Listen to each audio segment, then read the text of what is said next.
শর্ত সাপেক্ষে আগামীকাল থেকেই খেলায় ফিরতে রাজি ক্রিকেটাররা, কিন্তু কী সেই শর্ত জানতে হলে পুরো ভিডিও দেখুন।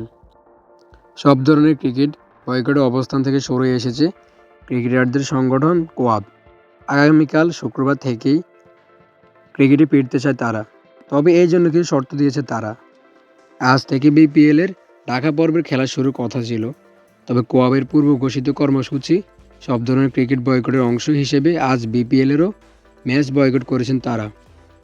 বিপিএলে আজকে 2টি ম্যাচ স্থগিত হয়, তবে দিন শেষে ক্রিকেটারদের সঙ্গে আলোচনা শেষে ক্রিকেটে ফেরার ইচ্ছার কথা জানিয়েছে কোয়াব।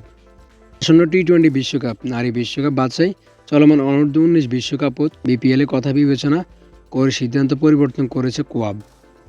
এক সংবাদ বিজ্ঞপ্তিতে কোয়াব বলেছে, বাংলাদেশ ক্রিকেটে চলমান জটিলতা নিয়ে আমাদের নিজেদের মধ্যে আলোচনা চলমান রয়েছে।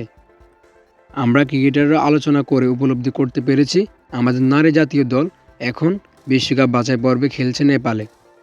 ছেলেদের জাতীয় দলের সামনে টি-20 বিশ্বকাপ, ছেলেদের অনূর্ধ্ব-19 দল এখন বিশ্বকাপে আছে।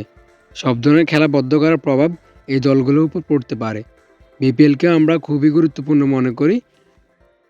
ক্রিকেটের বৃহত্তর স্বার্থে আমরা তাই আমাদের আগের সিদ্ধান্ত পুনর্বিবেচনা করেছি।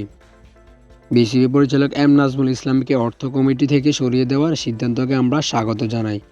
তাকে কারণ দর্শানোর নোটিশ দেওয়া হয়েছে এবং তার পরিচালক পদ নিয়ে প্রতিক্রিয়াগত কারণে যেহেতু বিসিবি সময় চেয়েছে, সেই সময়টুকু আমরা দিতে চাই।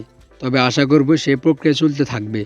পাশাপাশি পরিচালক এম নাজমুল ইসলাম যেহেতু প্রকাশ্যে ক্রিকেটারদের নিয়ে অপমানজনক কথা বলেছে, তিনি প্রকাশ্যে ক্ষমা চাইবেন বলে আমরা আশা করি।